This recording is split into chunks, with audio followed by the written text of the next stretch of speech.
All right, good morning. Thank you guys for making the trip in. My name is Caitlin Lambert. I'm the Assistant Director of Financial Aid. So I'm just kind of go over some financial aid information with you. I hear a lot from folks that it's very confusing and a struggle, so we're just gonna break it down. But the first thing that I wanted to do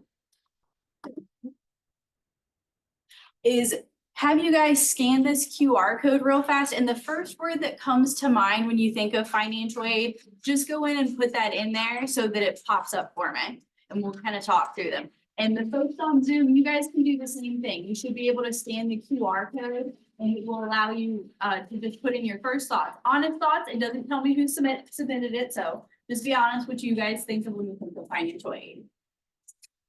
And then close that door real fast.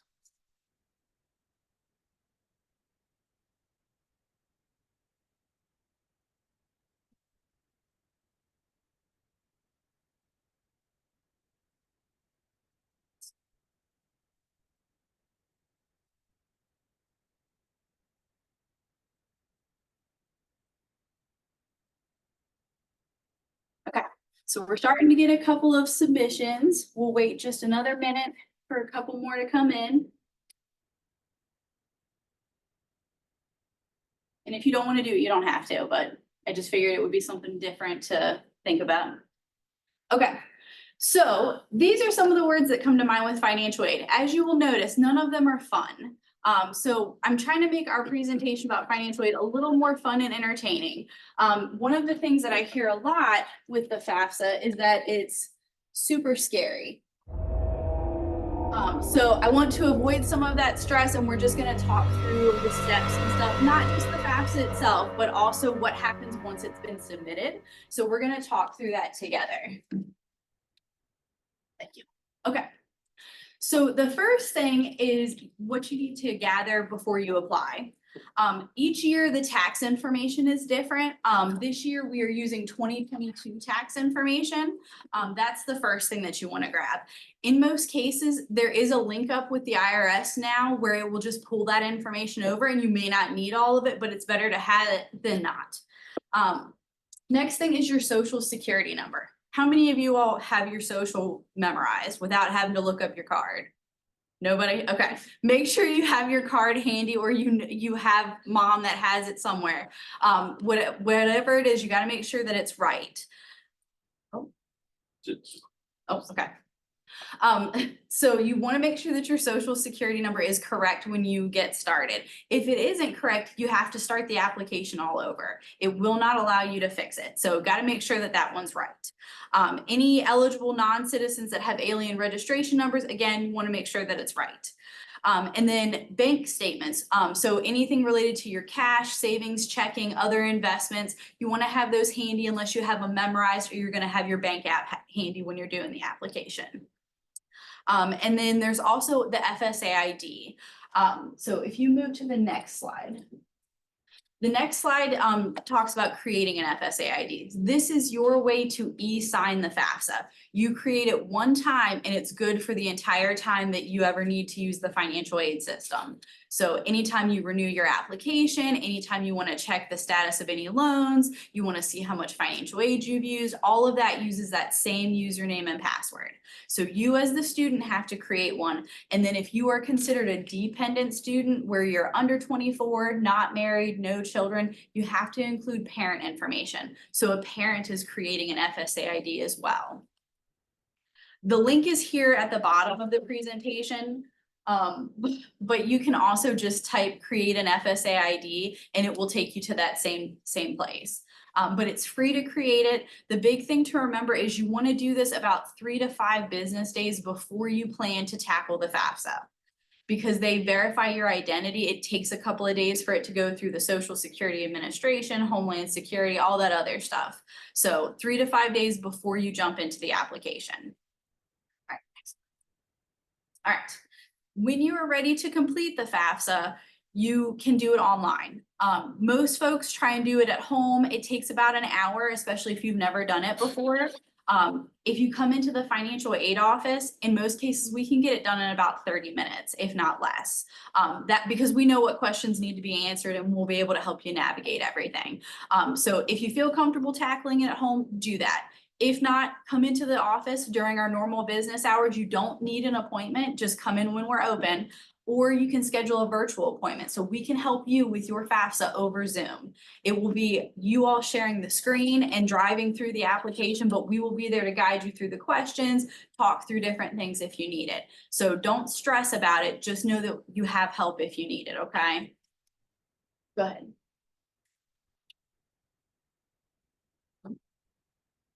Okay, so once you get through the application, it has the student side, the parent side, and then you submit it. So what happens after it's been submitted? The Department of Ed will process it. It normally takes them about 2 to 3 business days is what we're seeing at this point, and then a couple more days once they process it for them to send it to us. So you're looking at about 7 to 10 business days for it to come all the way through and get over to your school. Once that happens, we notify you all via your student accounts. So who has been into their student system, like registered for classes, you've been able to get into SIS? Okay, so that same place where you all registered for classes is where we send you all notifications related to your financial aid. We'll send a notification telling you that we received it. And then if you have to-do list items, there's gonna be a place for that. So we notify you. This is how you access it down here as well. Make sure you're checking it at least once a week. You could do it more if you want to, but at least once a week while you're waiting for your FAFSA to come in. Okay, so this is just a screenshot of a student center. I just wanted to kind of guide you guys around there a little bit more so you were more comfortable with what you were looking for. So the notification that we received your FAFSA is gonna go to the message center up there. When you have a message, it will have a red 1, 2, 3 unread messages sitting there. You'll go into it and then you can read the notification that we've sent to you. In most cases, there's one that says, we've received your FAFSA. If we need something, check your to-do list. Or if we've processed it all the way through and there's an award, there's a second one saying, this is your award notification, all the details related to the financial aid. If you do have something on your to-do list, it's gonna be here. Because I don't have anything on my to-do list, there's nothing for you all to see. But there is a block if you have something that says to-do list. Each item is hyperlinked. It will have our school acronym on it, so it'll say LRCC on there, and then what the to-do list item is. You can click it, see what it is, and then there's an option to upload documents for most of the checklist items. So you can submit it right through there so that we can get it processed. If you have something on your to-do list, get it in as soon as possible. It takes us probably about a week to get things processed right now because it's the peak processing. Normally it's just 1 to 2 days if it's off season for us, but we're looking at a week right now. So the sooner you get it in, the better. The next place I wanted to point out is account inquiry. So this one is once you've registered for classes, you can click this and it will take you in to view the cost of your tuition and show you your pending financial aid. It's probably my favorite place in the student center because it does the math for you. You hit the little yellow button and it calculates it and it shows you if you owe a balance, how much that balance is, or if your financial aid covers everything. You can also use these buttons here to view your financial aid. We do not do accept, decline. All of our awards are automatically set to be accepted. If you register for classes, you're accepting the grant money that we offer to you or any scholarships. So there's no accepting anything in the system. It's automatic as soon as it's posted. And then you can view the award for the entire year, the semester, all of that good stuff is here. You can also make payments on your account, set up payment plans, and manage your refunds if you're set to get one. So you can do a lot from the student center. Does anybody have any questions about that? I know it's a lot of places to click. Yeah. So for mine, I got approved for it and it's still, I don't know if I have to wait for like the due date that tuition is due to like actually submit a payment. But it still says I have it like an outstanding, like a future charge. It just confused me a little bit. I didn't know if I got. No worries. What we'll do is before we leave for the day, you and I will look at yours. But typically what happens is if you have pending aid on there, it stays pending until about mid-semester. We have to verify everybody's attendance before we actually apply the money to accounts. So it takes us a little bit, but as long as you see it on there and it covers your balance, the deadline doesn't impact you. Does anybody else have any questions? Anything on Zoom? Okay, all right, hit the next one, please. Okay. So if you have sufficient financial aid, we will apply it automatically. But if you have enough beyond what your tuition and fees are, that leftover money becomes available in our bookstore. It normally happens about 2 weeks before classes begin. We have specific dates posted, and that's at this short link right here. It has the dates where you can use it. It has the link for the bookstore. It also shows you how you give authorization to use that money in the bookstore. So it goes over all of that. If there's still money left over after it pays your tuition and fees and bookstore charges, that gets issued to you as a refund.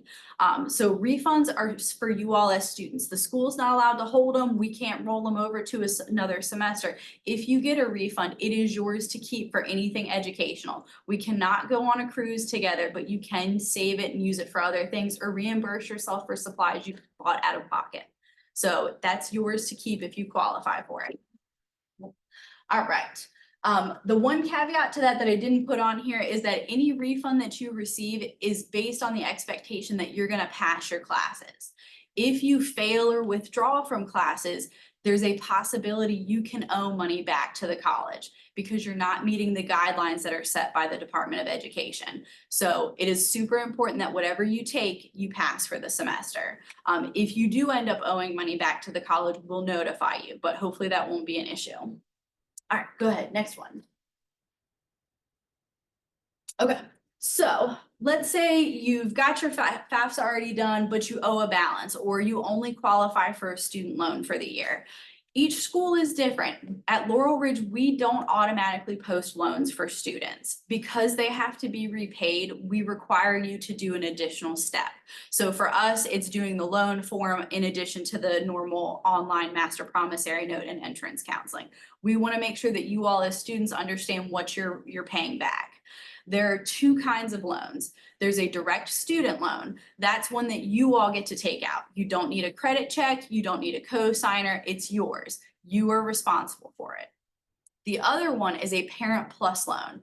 That's one where your parent takes the loan out.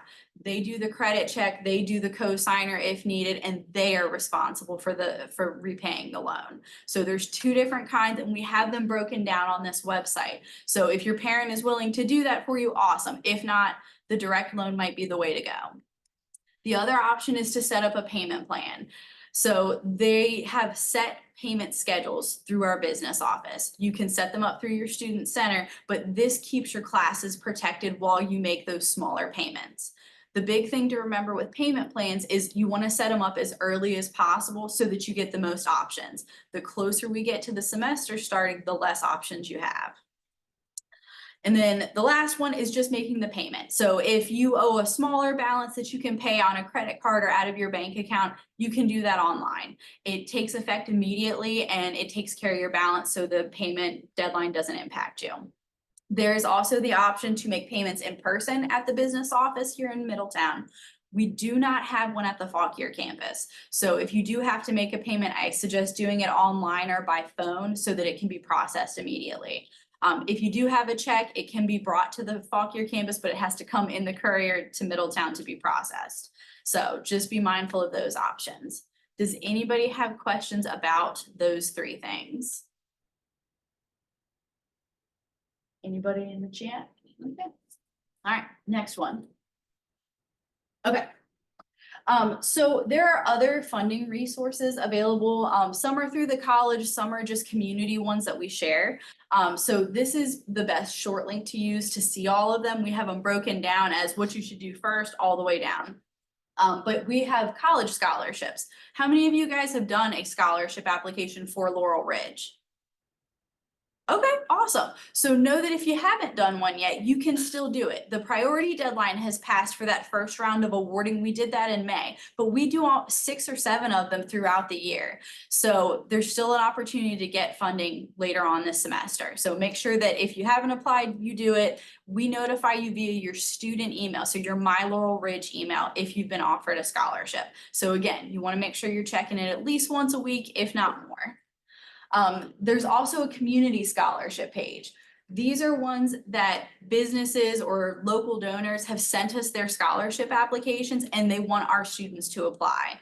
They do all of the notifications and everything, and then they would send the money to the college. We have a bunch of them posted there. We vet them before we post them, but if you're doing your own community scholarship searching, make sure that it's a valid scholarship. They should never ask you for your social security number. They should never ask you to pay for a scholarship application. Those should always be free. If you see either of those things, it sounds like it's a fraudulent one, so you should report it, and there's a link for that on the website. Next is veterans benefits. So if you are a veteran or your parent is and they're transferring benefits to you, there's a link there that kind of starts you through the process, and that can help pay for your education. If you have a 529 plan in place or other third party, so if anybody's working and their job is paying for classes, that's considered a third party payment. So our business office has a process for that so that they can help you through it. So all of that information is posted there. All right, next one. Okay, so that is the high level overview of everything related to financial aid. Do you guys have any questions? Do you feel less stressed about it now that we've talked about it? Or do you feel more stressed? It's okay either way, just tell me. Okay, we're gonna look at yours. Go ahead.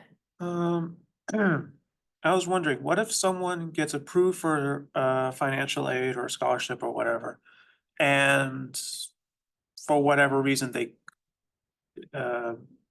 can't attend the school, like some kind of family Like they take like a emergency, gap year or something? something like that? Sure. So typically for anything federal or state aid, if you don't end up attending, we cancel the money for the year. There's no negative impact there because you didn't take classes. Scholarships, however, if they're from the college, we end up re-awarding them. If it's a community scholarship, the student should reach out to the donor and see if they'll roll it over to another year. If they will, awesome. If not, the student is just missed out Okay. and should reapply. Any other questions? I got a scholarship from Laurel Ridge, but it hasn't appeared on my imbalance.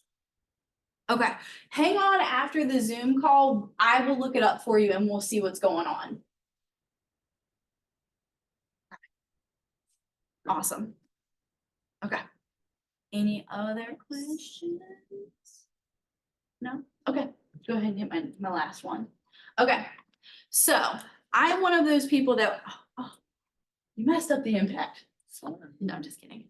So I'm one of those people that once I finish something, I end up having a bunch of questions later on. If that happens to you and you're like, oh no, I have a question, I didn't think of it during that time, reach out to us. That's our office phone number. There are 5 of us. We cover that phone, so you shouldn't have to wait super long. We were happy to look up your account and check the status of it. You can also email us. The FinAid box is again shared between our office, so anybody on our team can tackle those messages. We normally respond back within 24 hours during the business week. And then the last site is our FA Help. It just has our office hours and the link to set up a virtual appointment. We are seeing a lot more of those virtual appointments, so feel free to make one. We've got staff members who can help you over Zoom if it's not convenient to come to campus. But that's it. That's all that I have for you guys. Do you guys have any other questions or things you want to talk about in general with the group? Okay, you guys are all done. That didn't take nearly as long as I expected.